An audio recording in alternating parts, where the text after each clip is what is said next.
this is the first time I'm trying to live stream something. This, yes, with my corny shirt, the first time I'm going to do a Raw reaction and try to mix in some other stuff with it. So, you are here. If you're here, I'm hopefully you're a subscriber. That's how you found me. If not, you randomly got here, hit the button. This might be fun for you. One way to find out, just do it. And if not, get rid of me later. But anyways, here we go. Raw tonight in this TKO Greed era. Uh, we open with Cody and Stephanie. We open with Cody. Stephanie comes out. Look, I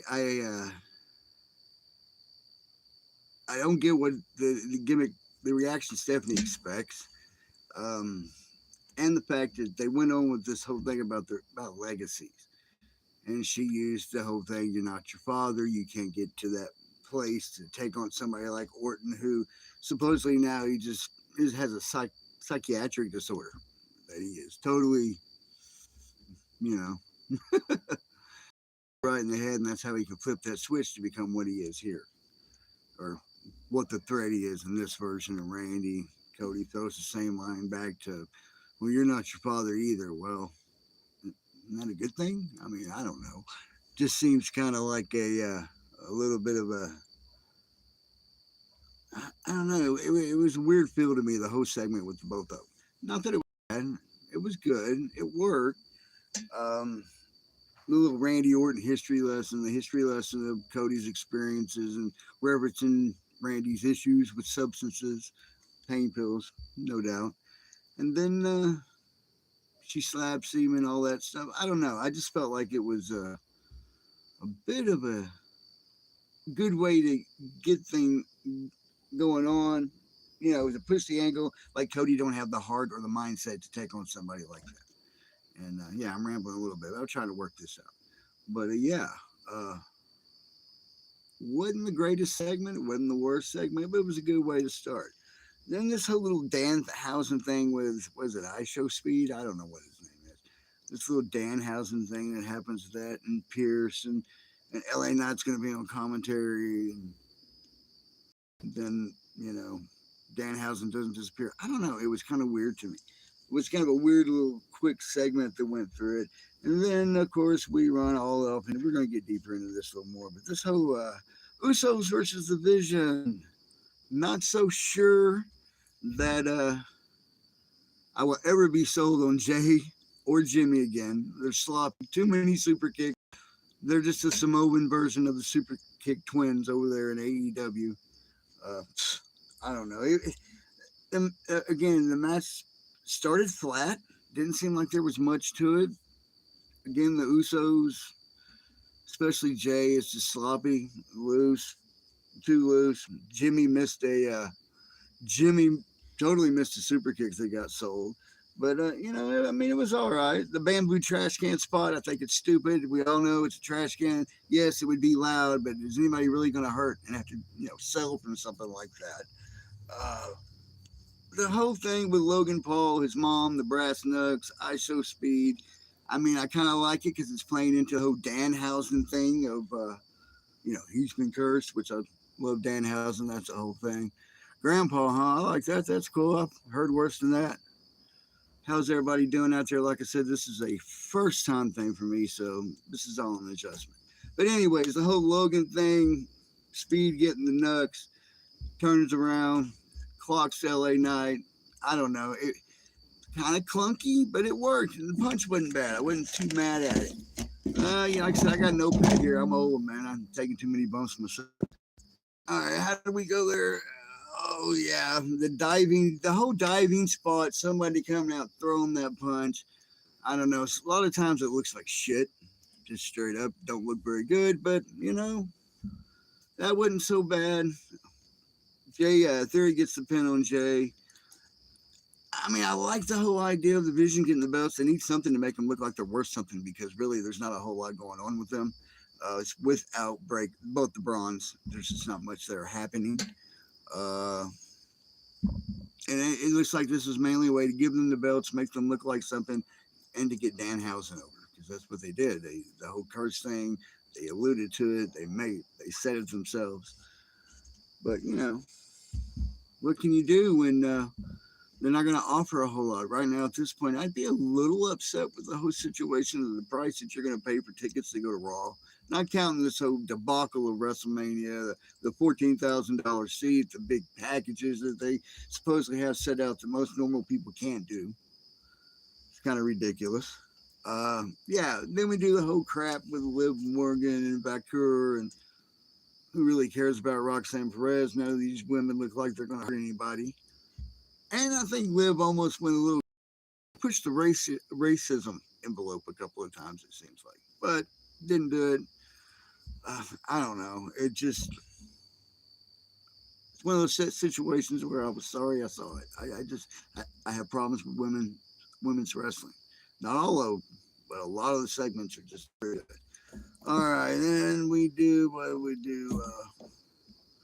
The whole thing with the Paul Heyman not reading his email thing. All right, I mean, I didn't like how Heyman had been so smart, being this oracle, being the wise man, but he don't check emails. That just didn't seem like much, but like it would make much sense of what was going on with the situation. I understand why they did it. Kind of silly. And then we get to the women's tag match, which is basically a wrestling school match. Everybody knew where they were supposed to be. Some of them didn't do it as well as others. And really, I really wrote down here, Bailey's Bailey. We know what we're going to get from her. Had no problem with Lyra, but she's way too freaking small. It doesn't look good. Lash has some athletic ability. Nothing too special there. And then Nia Jax, sloppy. She looked real lackadaisical, like she was just loafing around, and that's the stuff that gets people hurt. Oh, wait, she's done that plenty of times already before. So, yeah, enough of that crap. The ad was the best thing. The Super Mario commercial was better than that. Oh, and Cole's an idiot. He kept saying things that were happening that weren't happening. And I can't even remember the line now, but he was applying that a move was being put on when she didn't have the move on. So I don't know what the hell that was about. Oh, where are we at? I can't even do any more of that crap anymore. Now we get to the real stuff. Brock, Heyman. Now this would have been worth buying a ticket to be there to see. There was intensity, the energy was there. Brock coming out speaking, Brock speaking. Heyman always does it. So when he grabs a mic, there's a good intensity to it that just comes flying out of it. It's awesome. I think it drives the point of who he is and what it is and why it means something that Oba's standing up against him. And great, I love it. Security comes down. You cannot let them guys touch hardly at all before Mania. I mean, it's ridiculous. If you do, you're wasting a moment. And Triple H, I mean, yeah, Oba destroying the security and the Triple H being the one to come out. Yeah, they're going to listen to the real boss, not Pierce. Made sense. It got it over. Made everybody want to see what's going to happen in Mania. My wife was sitting right next to me watching it. It was like, oh my God, this feels like something. It feels special, and it does. And I'm sure that's because Heyman's booking it and Brock has input, and Brock understands the point of what he has to do to put Oba over to make this mean something. All right, then we go into Penta, who, well, hit the match with him and Kofi.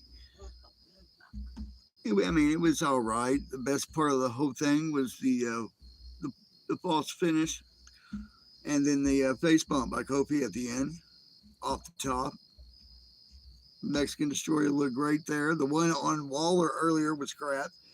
Shouldn't have tried it. And I don't even get this whole Waller and Kofi thing. Why are these two guys even together? It's I don't know. Makes no sense. I know Woods is out. Big E's done forever. Put him with a tall, lanky Australian guy. Makes no sense at all. No Javion Evans. Thought there might be. But, yeah.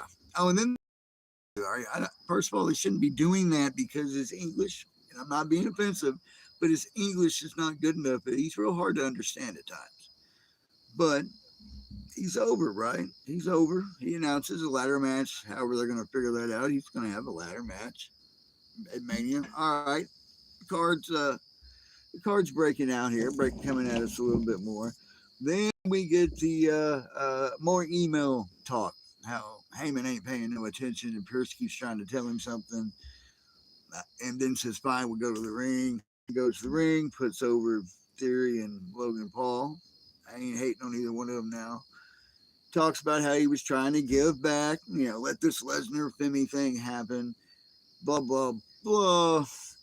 The whole email thing, it's announced that Rollins' charges were dropped, and I hate these hokey police gimmicks. They're just kind of ridiculous. Uh, Charges drop. Of course, we now Rollins is going to be there. Shows up, chair shot, going to curb stomp him again out of nowhere. Here's Gunther. I mean, they're trying to fill the card, right? There's no association with Gunther, whatever, and Heyman. There's no association there, so they're just trying to fill the card. They need something for Seth to do now that he can work. We know Breaker's on his way back. I heard he was at the Performance Center last week, so he's giving a run through. And the freak family that the Steiners are, yeah, so it again, they're filling a spot until they have something else to do it. And the crowd was silent after Gunther did it. They didn't care. And how did he get juiced? It's a hard way, I know, but how'd that happen? All right, where am I? My whole thing. Oh, the Io Sky shit I didn't watch. Cena, of course, he's going to be back, host WrestleMania.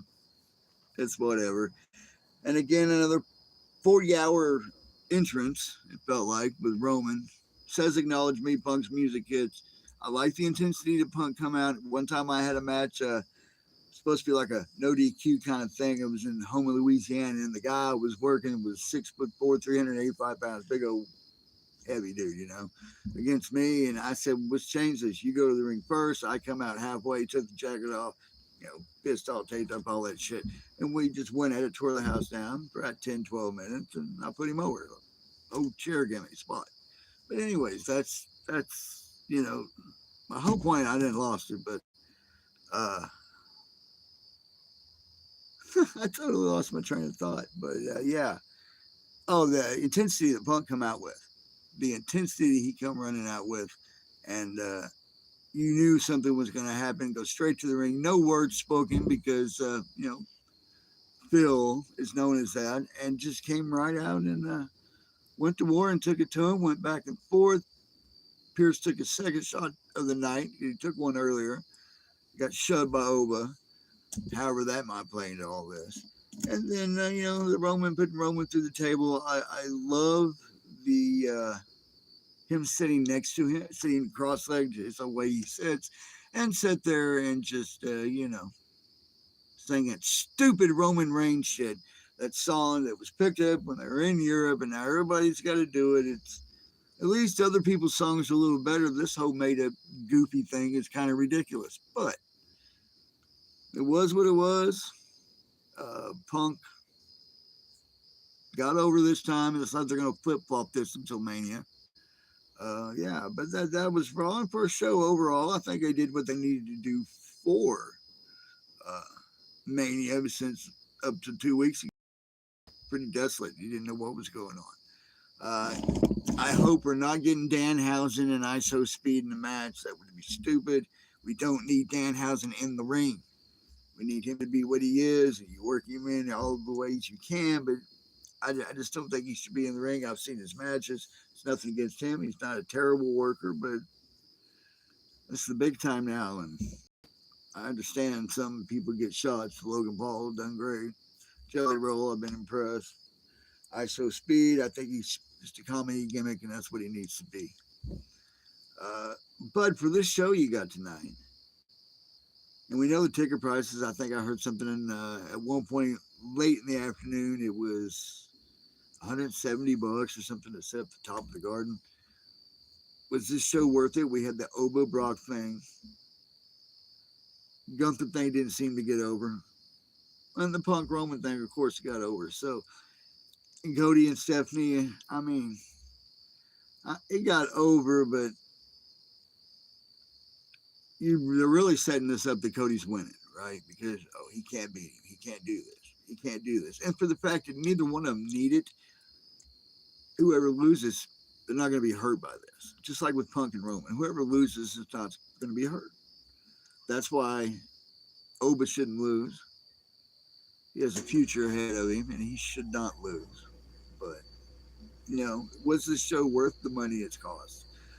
Well, what it would have cost him when to go, and is Mania worth all of this?